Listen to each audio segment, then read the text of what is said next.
There's countries that we can interdict in, and countries that we can't. And the ones that we can are typically ones that, at least to some degree, share our value set. You know what I mean? Like the idea of the individual matters to them, and you can't go into a culture and make that matter to everybody because it took our culture 1,000 years. Let's go.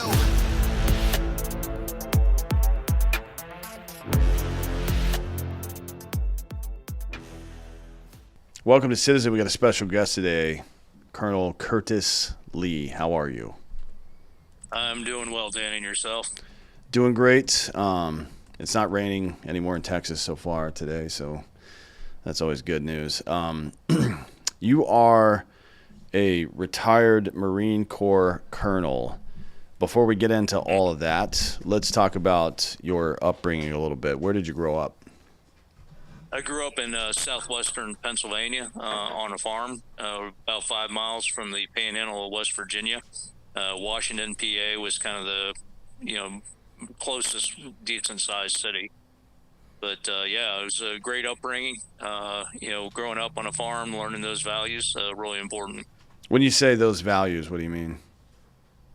Well, I think, the work ethic, the fact that when you're raising a bunch of animals, you got responsibilities you can't sleep in, every day. I think, hard work, seeing, at the end of the day, being physically tired and sitting on that porch and looking across the field and seeing the work that you've done. I mean, I think those are the sort of things that made America great and continue to make America great. It seems like those values are a little antiquated for a lot of people these days. Everybody wants to win the lottery. Yeah, I think, social media certainly doesn't help with that, right? I mean, everybody, kind of sees all these dream stories out there and thinks somehow, they're going to win the lottery, just like you said. But, I still have a lot of faith. I think, working with some of the Marines that I know out there, I work with some kids who are trying to get in the Naval Academy, and they're just like you and me. We're growing up. I mean, they've got those values, they've got the drive, they understand that you got to put the work in to get to where you want to be. Yeah, there's still a bunch of good people out there. I mean, we see them pop up every now and again. Even in the younger generation, people, I don't know, they have this idea that it's all over, but I don't know. I still see plenty of good dudes out there, doing stuff. So what made you decide to join the military? Well, I'd always wanted to be in the military. I was always kind of interested when I was younger. My father actually was in the Marine Reserves. Of course, I was too young when he was in the reserves to really understand the Marine Corps, but just the reading that I did about it, and just the whole concept of being the best intrigued me. And so in 8th grade, I pretty much decided that I wanted to join the Marine Corps. And then it was just a question of what's the best path to get there. And for you, what was the best path to get there? Well, growing up in southwestern PA, pretty rural area, my dad understood, how hard it would be to get into some really competitive colleges. I'd done a little bit of research, and I kind of decided the Naval Academy would be an interesting place to go to school. Obviously very professionally oriented toward naval officers, which includes both Navy and Marine Corps officers. And of course, the best part was it was free, right? Full ride scholarship. So he approached me, I guess it was before my sophomore year in college, in high school.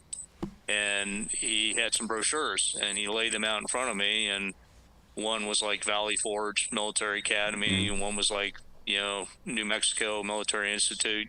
And then he put another one out there, which was this place called Marine Military Academy in Harlingen, Texas.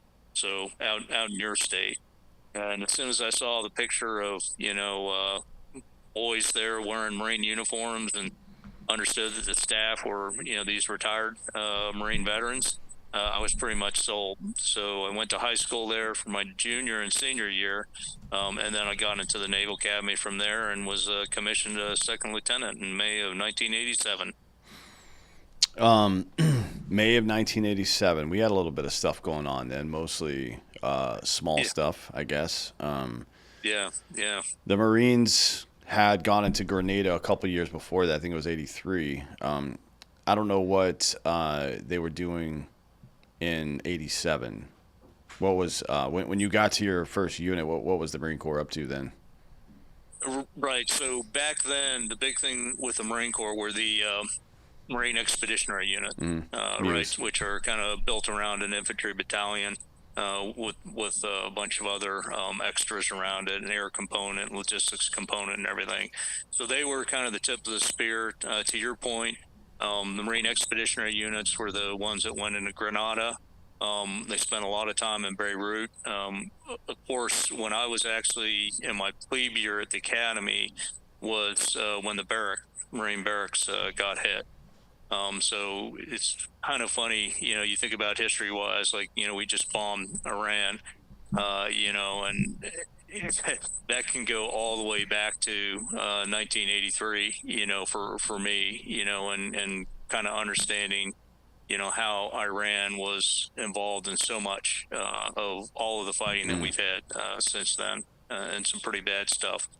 But yeah, so the Marine Corps was mostly doing that expeditionary stuff, and they were the tip of the spear. So when I joined the fleet in '88, after going through the basic school and artillery school, my first unit, Hotel Battery, 3rd Battalion, 10th Marines, had a bunch of veterans that were in both Grenada and also in Beirut, slinging some shells at Beirut. So it was, a combat tested unit at the time when I joined. Mm. Yeah. To the Iran point, not just Iran as a country, but Soleimani specifically was involved in those 83 Beirut bombings. So, Yep. this all came up in 2020 when Trump shoved a knife up his ass. But, it's that was not just an isolated event, right? Dealing with him, not just about Right. the merger of Al Qaeda and ISIS forces later on, or even the merger of Sunni and Shia forces later on, which Soleimani oversaw. That went back 40 some years, right? I mean, uh, it was a long time coming to kill that guy, and I'm glad he's dead. So, yeah, there was a lot of stuff going on back then. And then in the 90s, obviously, we have the Gulf situation. What was were you still in artillery then? And if so, what was your involvement during that period? Yeah, so that was an interesting one. I always love telling this story. Um, just a couple of days after the Marine Expeditionary Unit was formed, so I was part of Battalion Landing Team 28. My battery, Hotel Battery, was attached to that battalion, which was part of the Marine Expeditionary Unit. So we had just formally, officially formed, and then Saddam Hussein invaded Kuwait. Hmm. Right. So here we are as young lieutenants thinking like we are the tip of the spear, right? Because the MUSOCs, those were the units that always went in and did everything. So we were pretty charged up, ready for war. If you remember back then, it was going to be a pretty bloody fight. I mean, the Iraq army was actually one of the largest armies in the Hmm. world at that time. We didn't know how good or bad the Russian equipment was, but if you looked at it on face value, you thought that they had some pretty decent equipment. So we were ready for a pretty bloody fight.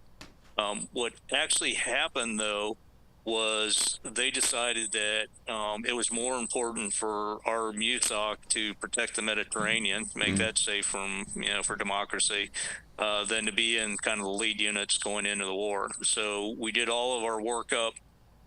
We watched people flow through Camp Lejeune, go overseas, get ready for the big war.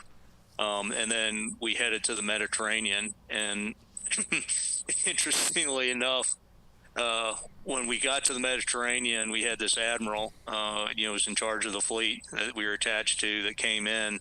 And he gave us what he thought was a very motivating speech and told us that he was going to make darn sure that we didn't get dragged into that ugly thing in Iraq, that we would be safe there in the Mediterranean to keep the Mediterranean safe. which of course was exactly the wrong thing Yeah. to tell a bunch of young Marine second lieutenants and first lieutenants. Yeah, right? was he aware that he was speaking to Marines? That's not really what you say to Marines. Exactly, and so it was funny because our MU commander, as soon as the admiral left, he asked all the officers to stay in the wardroom, and basically just told us, like, that's a bunch of BS. We're going to do everything we can to get you in the fight if we're needed. And again, our thought was that it was going to be pretty bloody, and they would need us to come in at least as a second wave. And then, of course, you had a 96-hour war, right? So it was like it started, it was over. We had kind of figured that, hey, the show was over for us. We were all convinced that we would never get promoted because we were the only, lieutenants in the Marine Corps that weren't involved in our mind, right? And we were ashore training, and they did what they call emergency backload, like literally radios, people calling up, so they get back to the ship immediately. And we're like, what's going on? We get on the ship, we steam over to Turkey, and we offload in Turkey and drive, I think it was over 300 miles inland, and we go right into northern Iraq. So that was Operation Provide Comfort. So after the war, the Kurds decided that they were going to rise up against Saddam Hussein. And Saddam had other plans for them, so he started oppressing the heck out of them. And they got pushed all the way into Turkey up in the mountains, and they were freezing to death, and that wasn't a good look for us. So we went in there, our Marine Expeditionary Unit, and we've created the safe zone up in the northern part of Iraq, and allow the Kurds to come back. So it was actually, a pretty interesting operation if you look at it historically. I mean, it was a humanitarian operation, but it was really more peacemaking than peacekeeping. Yeah, I mean, that might have been. I actually don't remember, but that might have been the last not really a dogfight, but the last air-to-air takedown that the U.S. military has done, like Air Force-wise, because weren't 2 bombers shot down trying to approach into Turkey? I don't know if that was the last one, but that's the last one that I can recall. I know there were two. I think there were Russian Su-22 bombers that got shot down trying to come into Turkey to gas the Kurds that were fleeing. And I think it was Strike Eagles that took them down, F-15s, if I'm not mistaken. Yeah, I actually don't remember that specifically. We were the guys on the ground. It was interesting, though, because we moved into northern Iraq over the evening, and we settled in. Our battery was outside of one of the towns up there in the north. And the first night we were there, the Kurds came out of the mountains, and they killed like the chief of police in the town and one of their key intel guys. I mean, they didn't mess around.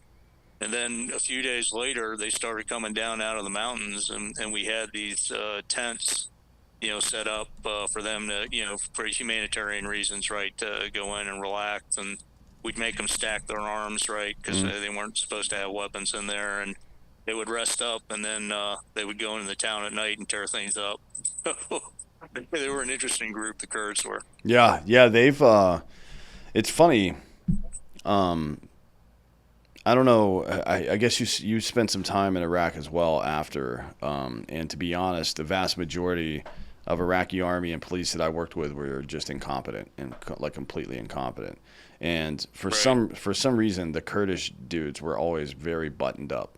Maybe it was because they had to be, right? They were kind of out of place down there in the mainland of Iraq, if you want to call it that. But I always noticed that those guys were quite a bit more skilled than the general Iraqi population. Yeah, I would agree with that assessment completely. I was in Al Anbar in 2007, so one of the other wars later on. And, we worked pretty closely with the Iraqi army and the Iraqi police there. And, as you mentioned, really kind of a mixed lot. There were, some good folks, there were good units, and there were a lot that weren't quite so good. Well, you went on to deploy to OIF. I think you were there during the surge, right? 2007. That's when I was there. Yeah. Oh, were you? Yeah, I was Really? there. I was with the 82nd Airborne in Bader Shab, Sadr City area for about a year, 3 months, 15 months total. Yeah, Solder City was tough. Mm. I'm not sure exactly what was going on in Solder City at that time, but I'm sure you were seeing a lot of action. Well, it was yeah, it Um, was mostly Jaish al-Mahdi, obviously Jam, the Mahdi army, yep. Muqtada al-Sadr's guys, and they were up to all sorts of no good. That was kind of the first part of the EFP push, so a lot of Iranian weapons were coming in, and we were trying to we were doing intel and trying to find a lot of those weapons caches and stuff. So every time we would go into Sadr City, it was a gunfight from the time we went in to the time we got out. Now, unfortunately, I never had the opportunity to be a machine, like a turret gunner during any of those operations. I was on the radio Mhm. or as a dismount, and we didn't do a whole lot of dismounted stuff until, towards the end. And I never got to, at least during those, I never even got to fire my weapon. But it was for sure as soon as we crossed that imaginary border into Sadr City, it was on every single time. Yeah, and I don't think there had been a couple of American units in, but not much since I think 2005 maybe. So it had been about 18 months until a real presence was there. But yeah, it was tough. Wow. Definitely tough.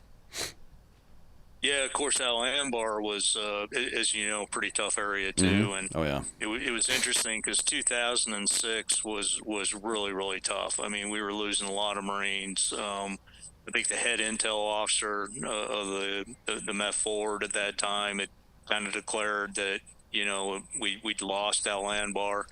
So there was a lot of kind of bad stuff, but I was part of a unit in Quantico that trained the battle staffs that were going in. So I was attached to them, and we were seeing some signs that maybe there was some hope there. There was some engagement with some of the sheikhs from Jordan. So there was things that were happening kind of behind the scenes. And as you mentioned, I just got lucky enough that I showed up in January 2007, and the Al Anbar awakening had just really begun in like December. And so I got to see us go from losing like 3 or 4 Marines a day to like maybe one or two a week, at most, in like a 4 month period. I Mm. mean, it was just incredible how quickly it changed. And you had these fighters that were one day planting IEDs and shooting at our Marines, and the next day they're fighting Al Qaeda. Hmm. So they switched sides pretty quickly. Pretty amazing opportunity to be there during that time frame. Yeah. And then you went to a couple years later. You went to Afghanistan, and that period, 2009 to 10, there's a lot of blue on blue going on. Well, I guess it's green on blue technically. Yeah. That was a difficult time. I think it's 2009 is when the coast bombing happened. Lost a couple of agency personnel, and then that was just a rough period. I think the one of the valleys there got lit up pretty good. It's those are tough days over there. What were you doing during that period? Were you in? I know you went from artillery over to CA at some point, but at what point did that happen? Right, right. Actually, the civil affairs thing happened when I was part of that group that was training up the battle staff that was going to go into Iraq. It was funny because I was an activated reservist. I was a military planner, so I was trained as a military planner. Mm.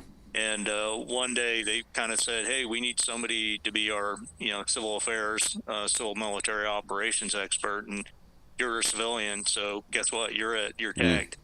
So that was my introduction to civil affairs. So of course I studied up on it, and had again an incredible opportunity to be there to witness the Al Anbar awakening and all that sort of stuff. And then going to Afghanistan again, I was in a civil affairs position with the Fourth Civil Affairs Group, and I was actually the planner for our GAG when we got the mission to form this what we call an extremis Marine Expeditionary Mm. Brigade that was part of the Obama surge. If you remember, Obama was like, okay, Mm. Afghanistan, good war, Iraq, bad war, right? Yeah, I think they So they kind of, demoted Petraeus back down to 4 Yeah. to handle that, actually, if I recall correctly. Well, eventually he did, Yeah. yes, because we cycled through so many generals.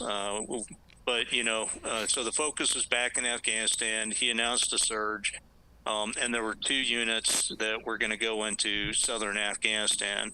One was the Army Stryker Brigade. The other was my brigade, which is Second MEB, or we called it the Marine Expeditionary Brigade, Afghanistan. So we had General Larry Nicholson was our CG, a very dynamic guy, very aggressive. We went in there with over 10,000, Marines, and we did what Marines did. I mean, we cleared, I think it was 7 or 8 districts, in 1 year. It was, again, another very, very fortunate experience. Just happened to be the right guy at the right time. And as a civil affairs guy, you get to travel the battle space, go visit your teams that are working with the battalions. You're up there working at the provincial reconstruction team, with our allied partners and all. So you get kind of like a very broad view of everything that's going on in the battle space. Well, yeah, for sure. You had an on the ground and a 30,000 foot view as a planner. I mean, I wonder how you feel about that whole operation. I mean, certainly the strategic goals set out were met, but it's always temporary. Anytime in the Mideast, it's we'll see or for now, right? Those are the 2 phrases. Like, excuse me. It's always been my position that a bunch of Westerners aren't going into a Muslim country and making permanent change unless the Muslims there decide to change the way they do business. We can't really do anything. Now, you as a soldier or a Marine, excuse me, you don't have that option. That's not your job, is to determine whether or not it's going to work or not. Your job is to execute. Yeah. But I'm sure as somebody who saw it from those angles, you have an opinion on it now. Yeah, I mean, obviously I would have liked both Iraq and Afghanistan to have ended differently than they did. I feel very proud from the standpoint of the time that I was there and the units that I was there in both Iraq and Afghanistan. We actually saw progress. I have a lot of friends and fellow veterans who, went to tours and they didn't have that opportunity. And that drives a lot of how you feel about things.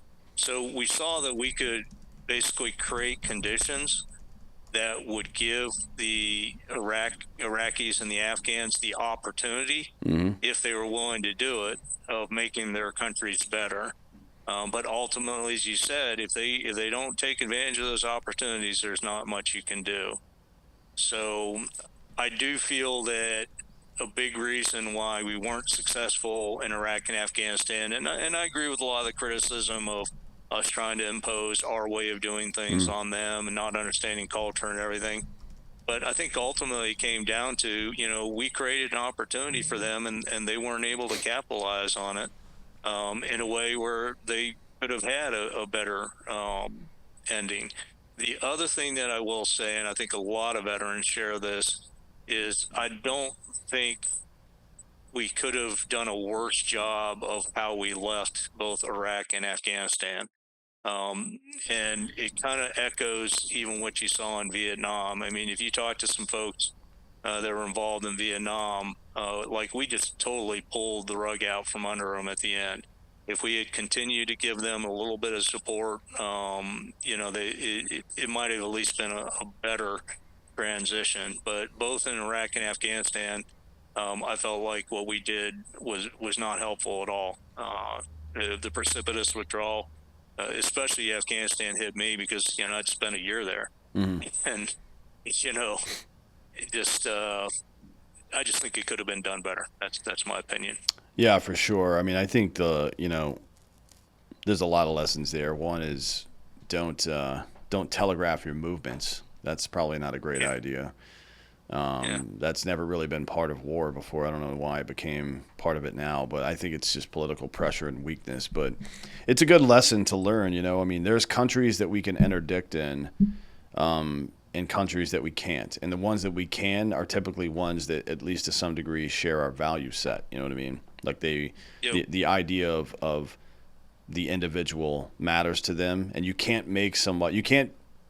go into a culture and make that matter to everybody, because it took our culture 1,000 years to figure that out, right? That's right. So, on that note, you do a lot of work with resettling Ukrainians, both probably temporarily and permanently, I guess, because it's a fluid situation right now. Tell me about this organization you work with. Sure. Yeah. So the organization's name is Carolinas for Ukraine, and it's a grassroots organization that we created here in Hartsville, and really was based on the fact that Ukrainians started showing up at our doorstep.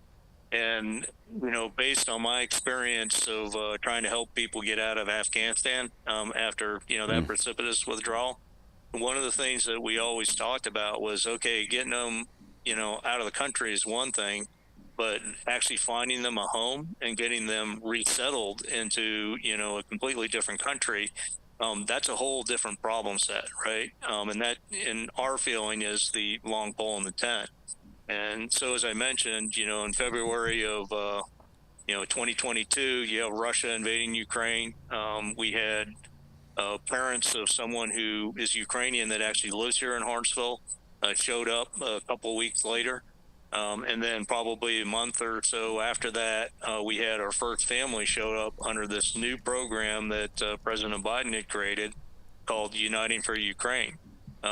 So this is kind of an interesting program because it's sponsor based, which means somebody in the U.S. has to actually fill out a bunch of paperwork and say that we're going to vouch for these people. We're going to bring them over and we're going to take care of them and help them resettle. Yeah, it's very similar to the old Canadian immigration situation. So before this latest bunch of knuckleheads they had, Canada required you to have a sponsor, and that sponsor had to sign a document saying they were financially responsible for you for 10 years for you to be able to enter their country. Yeah. Not obviously not anymore, right? But that used to be the case. Yeah.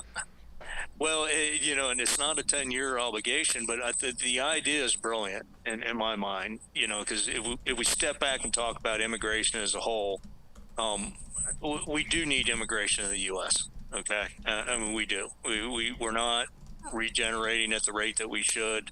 If we want to continue growing our economy, we need workers, blah, blah, blah, right? So there's a lot of reasons. The question is how to do it legally and how to do it in a smart way, right? Yeah. I mean, the smartest way is to target people who actually share our culture, not people from China and not people from India and not people from the Middle East. Not like that. Yeah. That seems like it would be a very easy thing to determine. Do these people share the same cultural values as us? Good. Then they're probably going to be able to assimilate. That's just how it works, man. Like it's no. Look, China, behave the way you want. That's your right to do that. Yeah. India do the same thing. Middle East do this. You can do whatever you want. You know what I mean? You have autonomy. But this idea that we're gonna bring in people that have no intent to assimilate nor any real understanding of our culture and it's gonna work. That's insane to me. Well, and you hit the nail on the head there, right? They have to be willing to assimilate. So I'm even willing to say, like, okay, maybe we could bring, like, our Afghan allies that fought with us. I'm okay with bringing them over, but you have to have an intentional resettlement program to really help them to adjust to the culture. If you're just going to have them fly into an airport and just figure it out on their own, it's going to be a lot tougher. It's going to be a lot tougher. Not just tougher, but they're basically just going to set up their country back here, right? Which is not going to work because it's just like even from the social and economic levels, it won't work. It doesn't. Those two things don't interface well. Yeah, and so you bring up another interesting point is when we think of immigration, a lot of times immigrants will want to, they'll want to relocate in a place with other people like them, right? And then you create these little villages, like you see in the big cities. Okay, there's Chinatown, there's Little Italy, whatever, right? What we're trying to do with Carolinas for Ukraine is we're trying to say, look, we're going to bring you into our community, but we don't have, several hundred Ukrainians here. We've got a few of them. So you're going to have to actually become part of the community, which is what they've done. So that model of bringing people in, but making sure they're actually in a community that wants them, number one, right? And one that they're forced to actually become part of the community. I mean, I think that's an important part of what we need to look at for immigration. Because if you look at this huge immigration flow that we've had the last several years, I mean, a lot of them have piled into the big cities, right? And it gets to exactly what you're talking about. They form their own little groups. They don't assimilate. They're heavily reliant on whatever social safety net it's provided to them, and that's not the way to do it. This episode of Citizen is brought to you by our title sponsor, Omaha Steaks. Best steaks in the business, the oldest butcher in America, America's original butcher since 1917. A family-owned company with 100 years of expertise in the meat industry. And look, they've got everything. Mouth-watering burgers, chicken, pork, seafood, and even desserts. They got some sides on there, too. You know how I feel about sides, but they have them. Grass-fed, grain-finished beef has more marbling for exceptional flavor and is the choice of steakhouses and professional chefs around the world. There's nothing quite like the unforgettable taste of a summer cookout. And as the summer heats up, the blazing hot sale is the perfect time to stock up and save on exceptional handcrafted flavor and convenience. Make your summer sizzle with Omaha Steaks. Visit omahasteaks.com for 50% off site-wide during their blazing hot sale. And for an extra $45 off, use the promo code CITIZEN at checkout. That's 50% off at omahasteaks.com and an extra $45 off with the promo code CITIZEN at checkout. See site for details. And it's not just for you. It can be given as a gift as well. I've given a couple of gifts over the last couple of weeks of this. It's an easy stocking stuffer during the holidays, but even birthdays and all the things that come up during your life where you want to do something nice for somebody, for your dad, for the man in your life, or to make your wife's life easier by having a constant supply of meat coming to the house so she doesn't have to do all that grocery shopping, whatever. Doesn't matter what it is. Go to omahasteaks.com to get 50% off site-wide during their blazing hot sale. Use the promo code CITIZEN at checkout for an additional $45 off. Minimum purchase may apply. See site for details. And a big thanks to our advertiser, Omaha Steaks. This episode is also brought to you by First Form, firstform.com/Drinking Bros, the best protein in the business. Protein is the building block of life, folks. I say it all the time. You replace every cell in your body over the course of 2 to 10 years, depending on how active you are, how much you eat, and how clean you eat. And if you're replacing it with garbage, you're going to be garbage. So make sure you're eating the best possible protein you can and supplementing with First Form. Don't forget about the micro factors. It's just a little simple pack.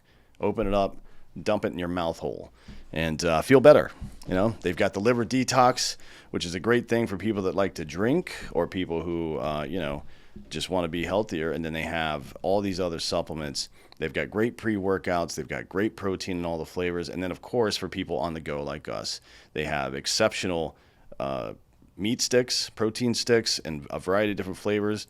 And then the level 1 protein bars in a variety of flavors as well. That we talk about this stuff all the time. They're great. So go to firstform.com/Drinking Bros. It's the best company in the world. You've seen us with Andy. You've seen the company. We love these guys. It's a very American company. So go support them and support us. Firstform.com/Drinking Bros. That's 1stphorm.com/Drinking Bros. No, I mean, we've done this with this specific group of people before with Brighton Beach back in the 1960s.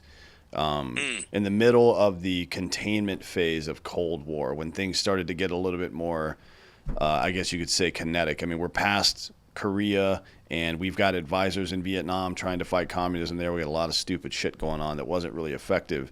But at the time, a lot of people from what was then Russian Ukraine moved here to Brighton Beach, right? And it basically became Little Odessa. I mean, tens of thousands of people moved over here. And it was fun. Like, it worked out fine, obviously, for everybody. So there's an example of that. Like, I know a lot of people have a lot of strong feelings about us funding wars in Ukraine and Russia and all this shit, and it's starting to ramp up again now. And personally, I think that's Europe's issue to deal with, frankly. Yep. And good on Trump for getting them to commit 5% for the first time in history since this organization has existed, NATO.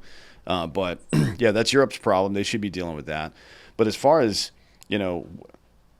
legal immigration goes and getting people to come into this country who actually know and respect our way of life and want to come here to use it to their benefit and then in turn use it to our benefit, there really isn't a better group of people than the Polish and Ukrainian immigrants that have come over the years. Like Chicago's got a bunch, New Jersey's Yeah. got a bunch, Pennsylvania's got a bunch. Obviously, New York City, the east, Upper East Side, or I'm sorry, the East Side, and what do you call it? Sorry, excuse me. The East Side of Brighton Beach, East Village rather, and Brighton Beach, both have huge Ukrainian populations, and they've been there for decades, right? So it's very easy for them to go into a place like that. Maybe they've got family members there already. That makes a lot more sense to me than a bunch of H-1B Indian people coming here and bringing a culture that's completely foreign to our own. I just, like, not that we should discriminate against people for their cultures or anything, but clearly one is better. Yeah, I don't disagree with you. Growing up around Pittsburgh, Pittsburgh's a big melting Oh, pot, yeah. and there are, of course, a lot of Polish there, a lot of Eastern Europeans, Central Europeans. So yeah, I'm very comfortable with that. But again, you get into the heart of it, which is, you've got these great people, the Ukrainians, that assimilate pretty well into our culture. We had a program that was a legal program where they did get background checks. You had sponsors who were picking up some of the bill and a lot of the effort, to support them until they got on their feet, right? And so now we have 240,000 of these folks here in the U.S. And I understand the administration's position on things. I think they should look at each of these programs and decide whether we want to continue doing them. But all I'm asking at this point is that for the 240,000 that are here, that are paying taxes, are working, their kids are going to school with our kids. In our case here, many of these Ukrainians are actually volunteering for charitable organizations right here in our hometown, right? So we're giving back. Let's just give them the ability to stay a little bit longer, because the Ukraine war is not over. And these are good people. They're important employees for us. Just give them a chance to stay here a little bit longer till we figure out what's going to happen. And the other side of this is that there is going to be a huge rebuilding effort when this war is over in Ukraine. And I think having some Ukrainians that, are familiar with the U.S., but also come from the Ukraine, is going to be a huge benefit for us as well, because I think there's a potential strong partnership between Ukraine and the U.S. going forward. Yeah, we'll see. It's their leadership is dodgy, but that's just the way it is in that part of the world. You get one that's good for a while, and then it goes away. But it's no different here, to be honest. The difference is usually ours aren't puppets in the way that they are in Eastern Europe. But I'm really curious about this program. What does the sponsorship entail, aside from them having to do a background check and all that stuff? And then getting a 2-year parole. What's the responsibility of the sponsor exactly? Yeah, so the sponsor does basically file some paperwork. They have to be very specific on who they're sponsoring to, like, the individual level. So if you're sponsoring a family, you're filling out a form for every family member, right? You have to provide some financial information for yourself, so that they know that you actually have the financial means to support them. They ask you, like, what level of support you're willing to do. Be quite honest with you, I don't think it's 100% legally binding document, but at least in good faith, you're saying that you're going to be helping them. And of course, they do a background check on you because they want to make sure you're not a human trafficker, right? So that's really important. Then they go out to the Ukrainians and they ask the Ukrainians for a bunch of information from them too, and they do a background check for them. And when all that is done, they issue something called a travel authorization to the Ukrainians. And what that basically is, it's kind of like a visa. It's a slip that says that you legally can travel to the U.S. So either the Ukrainians or the sponsor buys the airline tickets, they fly into an airport, and basically that they're there. You pick them up.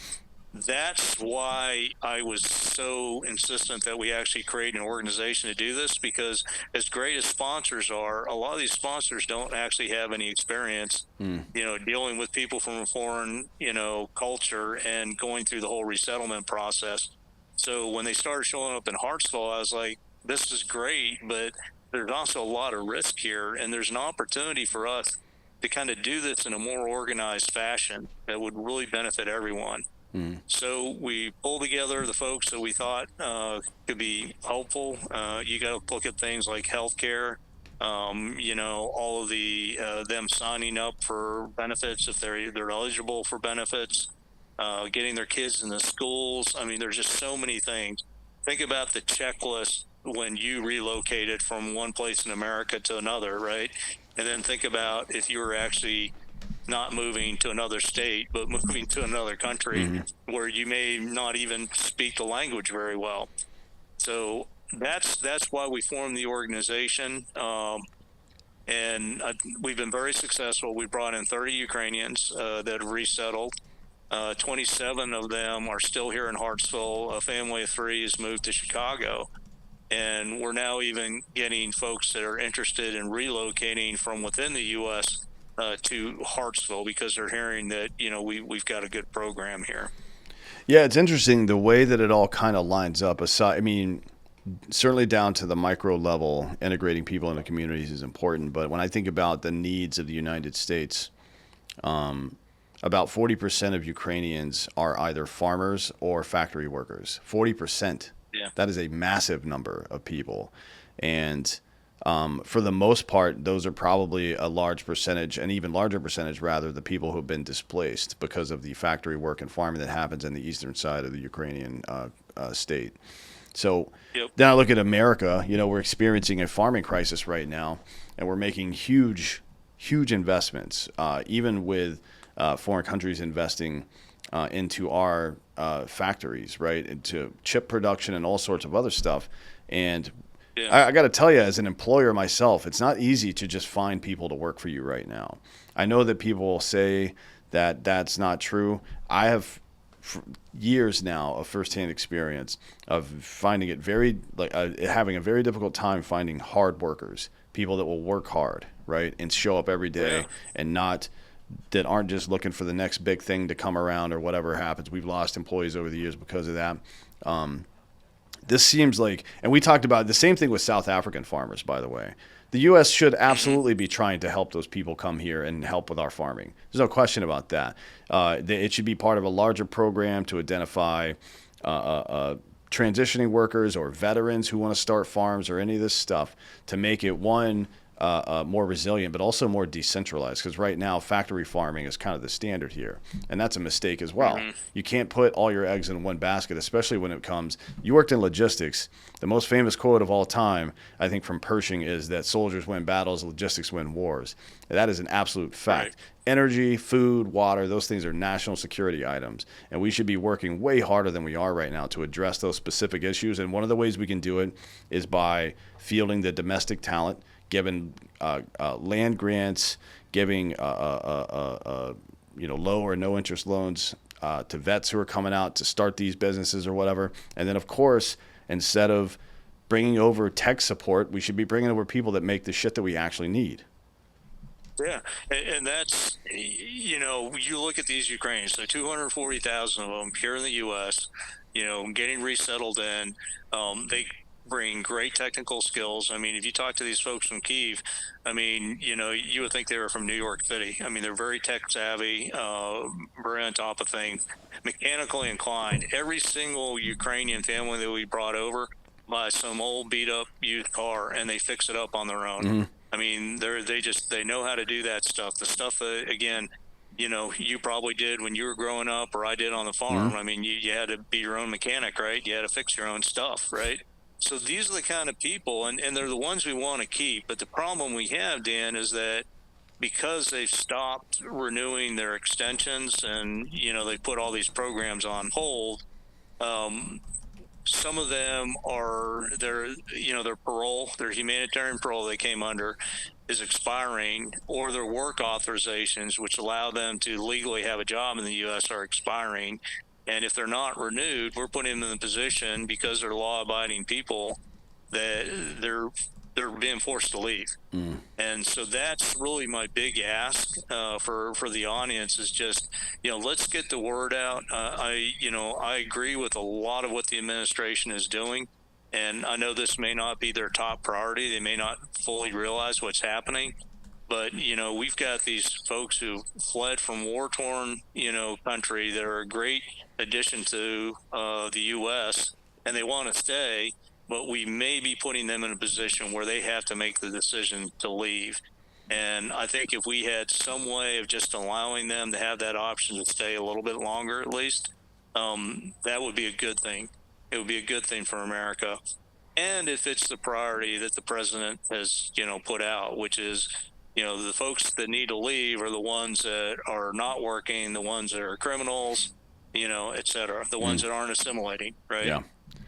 Yeah, I mean, there's the vast majority of the immigrants that have been let into this country are not people from cultures that are similar to ours, and they are the ones causing issues. And I don't think this would even be an issue had that not happened in the first place, frankly. And I also think a lot of people are conflating participating in the Ukraine-Russia war, which I think most people agree shouldn't be a priority for us. It should, not that it shouldn't have it, but Europe should be handling it. And I think Trump's taking a better approach to it now, where we're going to sell weapons to NATO countries with the understanding that they're going to be the ones that help Ukraine, which is what we should have been doing this whole time.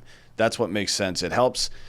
Say what you want about the military-industrial complex, but it helps American companies make money, which is not a bad thing. And it also keeps us distant from that and makes NATO actually do their job. NATO and Europe actually do their job. I think it's a smart move. But people are conflating all of that with just taking care of the people, and then as a result as well, what benefit that we can get from having that kind of immigrant come into our country versus, people from Central America who are just going to come here and start cutting chickens' heads off and shit like that. You know what I mean? Or geese in the park. I'm sorry, Ukrainian people that live in Kiev are not going to come over here and start murdering geese in the park for food. Now, they're going to go to the store because they have stores where they grew up. You know what I mean? If something makes sense, it makes sense. Now, it's true that the Biden administration abused this. They abused it greatly. And I think it's a very similar parallel to the Iran situation where we, bombed their nuclear facilities. The Bush administration lied so much to get us into some of these conflicts in the early 2000s that people have PTSD from it. They can't make rational decisions anymore. It's like, yeah, all that was bad. We're not sending boots on the ground to Iran. That's not what this is. We still have to be able to flex our power from time to time and keep bad actors from being able to do dumb shit. In the same vein, we have to be able to flex American soft power and our empathy a little bit to be able to help people that help us. That's how it works. That's what a country is. Yeah. No, I agree with you. And, to be clear, for the Ukrainian program, I have not heard of any complaints about fraud, human trafficking, all the other stuff. What happened was they started the Ukrainian program, and then about a year later, they started extending it to the Cubans, Haitians, Nicaraguans, and Venezuelans. And I think there were some allegations in that one. In fact, they even stopped that program for a little while, and then they started it back up. But, I'm here really to talk about the Ukrainians because of everything that you mentioned. I mean, it's 240,000 people. Their country is at war, so it's not like they can just go back to where they came from very easily. And, ultimately, I think they're a good fit for the U.S. going forward. If some of them want to stay, I could see where that would be really helpful for us. Well, the difference is they're the kind of people that expect to have to come here and earn their citizenship, right? Absolutely. That may seem like a banal distinction, maybe in the end, but if you know any Ukrainian or Polish people, that this is true, right? They expect to have to come work for stuff, just like our ancestors from Ireland and Italy and everywhere else felt when they came here. Yeah, in fact, one of the things that we struggle with the most is when a new family comes in, they want to go to work right away. And we're kind of like, wait a sec, you got to get some of this admin done. We got to make sure you got a driver's license. You got to make sure you got a place to put your money, a bank or whatever. So there's like administrative things that you need to do for the first couple of weeks, because you're right. I mean, they're like, where can I work? What can I do? Well, I think it's a good idea for us not to throw the baby out with the bathwater, which we do have a tendency to do. Everybody kind of flips from one extreme to another these days instead of just being, a calm and rational individual. When people are calm, rational individuals, we get the best possible outcomes typically. And I agree with you. I would ask people to set aside their feelings about the Ukraine-Russia conflict and our involvement in it specifically, and think about what's best for the United States, right? I mean, seriously, certainly it's best for us to be the kind of country that is attractive to people like Ukrainians to come here, and not attractive to people like Venezuelan gangs, right? Like we don't want to have an open border such that MS-13 and Trinidad and Tobago can come into our country and take advantage of people. We want the kind of country that people come to because they know they can work hard and make a life for themselves, because that's the rising tide in some regards that lifts all boats. And that's been the entire history of the United States. The entire history has always been that next immigrant class that comes in and does the crap that people don't want to do, and has the effect of getting the work done, keeping the costs relatively low, but also assimilating people into our culture that bolster our culture specifically. Not the type of food we eat or any of that stuff. We all love that stuff. But the type of culture that says you are an individual and you're responsible for your behavior. And if you behave in this certain way, you've got the best chance to succeed in this country versus anywhere else. And the more of the good types of immigration we get, the less of the bad types we get. That's how it works. Yeah, absolutely. So these are good people. This is good immigration policy. All I'm asking for is let's allow these Ukrainians to stay. Let's start processing their requests for extensions or whatever status they want to be able to stay. And if you believe in that message, I would just ask that you reach out to your senator and congressman. Just let them know that these particular group of immigrants are ones that we would like America to do the right thing by. My group, again, is Carolinas for Ukraine.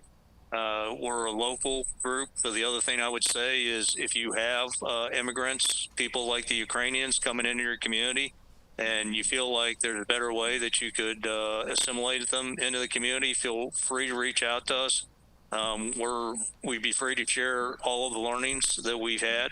The process, as you mentioned, Dan, like, if you want to bring someone over, if they turn the program back on, if you want to bring some Ukrainians into your community, we'll walk you through that. Okay. Cause this is good for America. This is like the right thing for us to do. And I don't think it's real hard. No, I agree. And then, the program at the government level is U4U. If you're going to reach out and talk about that. And if you're going to, I would recommend making the point to your elected official that we want the right kind of people coming here, right? We want people that share our cultural values, that are hard workers, because that's what we do. It's really that simple. Thanks for coming on today. Tell everybody where they can find you and your organization, everything, if they want to get involved in this stuff. Yeah, we've got a Facebook site, Carolinas for Ukraine. So, please feel free to go take a look there. You'll kind of see again what program we've done for our particular community. Again, we really focus on kind of rural communities that need growth, need population. Dan, as you mentioned, there's employers out there that are looking for people who are willing to work in factories. The farmers are always looking for good people out there, especially ones that are mechanics and everything. Mm-hmm. And again, I'll just reemphasize, if this resonated with you, reach out to your congressman, reach out to your senators, and let them know that you want the Ukrainians to have the option to stay at least a little bit longer until we figure out what's going to happen in Ukraine down the road. Okay? Yes, sir. Well, thanks for coming on today and sharing the message. I appreciate it. No, thank you, Dan. It's been a real pleasure. Yes, sir. And thank you all for listening. This has been Citizen.